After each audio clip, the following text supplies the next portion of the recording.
নমস্কার বন্ধুরা, অনুশ্রী রান্নাঘরে আপনাদের স্বাগত। আমরা একটা টেকনিক্যাল ফল্টের জন্য আমরা পুরনো যে চ্যানেলটা ছিল সেটাকে ক্লোজ করে দিয়েছি আর এই নতুন চ্যানেলটা চালু করেছি। তাই আমার পুরনো যারা বন্ধুরা আছে আর নতুনদের উদ্দেশ্যও বলছি, সবাই আমার চ্যানেলটিকে প্লিজ সাবস্ক্রাইব করে নেবেন, পাশে থাকবেন। তো চলুন শুরু করি আমরা আজকে রেসিপি। আজ আমি আপনাদের সঙ্গে শেয়ার করব মাছের ডিম দিয়ে কাঁচা আমের টক। এই রেসিপিটি দুর্দান্ত খেতে লাগে। শেষ পাতে মনে হয় একটু চাটনি খাই, আর তার সঙ্গে যদি থাকে মাছের ডিমের টক, তো অসাধারণ খেতে লাগবে। তো চলুন প্রথম থেকে শেষ অবধি আমি কীভাবে এই রান্নাটা করছি ভিডিওটা স্কিপ না করে দেখার অনুরোধ রইল। আর আমার চ্যানেলে নতুন বন্ধুরা যারা এখনও পর্যন্ত আমার চ্যানেলটি সাবস্ক্রাইব করেননি, প্লিজ আমার চ্যানেলটিকে সাবস্ক্রাইব করে নেবেন আরও নতুন নতুন ভিডিওর আপডেট পাওয়ার জন্য। সবার প্রথমে আমি এখানে কড়া গরম করে দিয়ে দেব পরিমাণ মতো সরষের তেল। আমি প্রথমে মাছের ডিমটা ভাজবো, তাই এখানে আমি তেলটা দিলাম। তেলটা ভালো করে গরম করে নেব।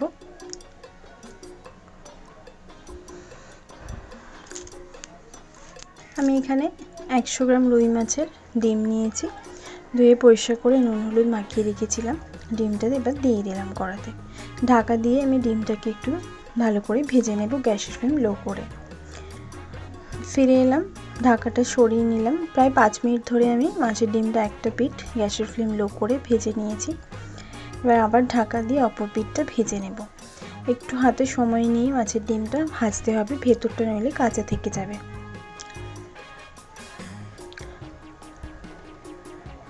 ভালো করে এরম উল্টে পাল্টে ঢাকা দিয়ে দিয়ে আমি মাছের ডিমটাকে ভেজে নেব, যাতে না ছিটকায় আর ভালোভাবে যাতে ভাজাও হয়ে যায়। মাছের ডিমটা ভালোভাবে ভাজা হয়ে গেছে, দুটো পিঠই দেখুন লাল লাল করে ভাজা হয়ে গেছে। এবার আমি মাছের ডিমটা তুলে নেব।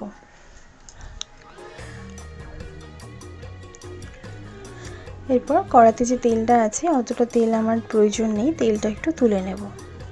তারপর বাকি তেলে ফোড়নে দেব 1/4 টেবিল চামচ 5 ফোড়ন।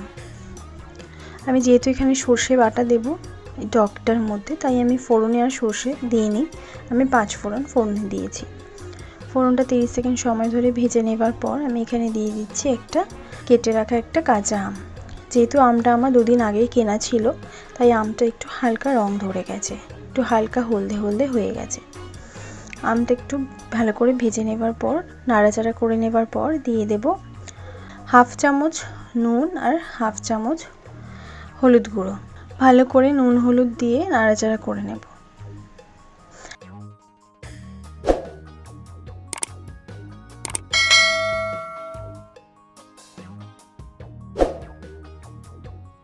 ভালো করে নাড়াচাড়া করে নেবার পর দিয়ে দেব 1 কাপ পরিমাণে জল।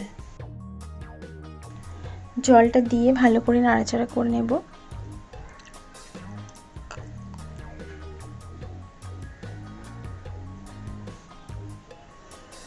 ভালো করে গ্রেভিটা ফুটে ওঠার অপেক্ষা করব। গ্রেভিটা ফুটে উঠেছে, ঢাকা দিয়ে গ্যাসের ফ্লেম লো করে 5 মিনিটের জন্য আমগুলোকে নরম হতে দেব। ফিরে এলাম 5 মিনিট পর, ঢাকাটা সরিয়ে নিচ্ছি। আমগুলো ভালোভাবে সেদ্ধ হয়ে গেছে।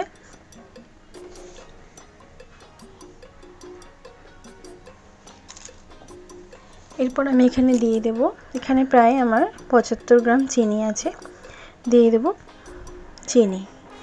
চিনিটা এখানে আপনারা আপনাদের টেস্ট অনুযায়ী ব্যবহার করবেন। এই রেসিপিটা হালকা একটু টক, হালকা মিষ্টি একটু খেতে ভালো লাগে। খুব মিষ্টি বা খুব টক খেতে ভালো লাগবে না। ভালো করে চিনিটাকে মেল্ট হতে দেব।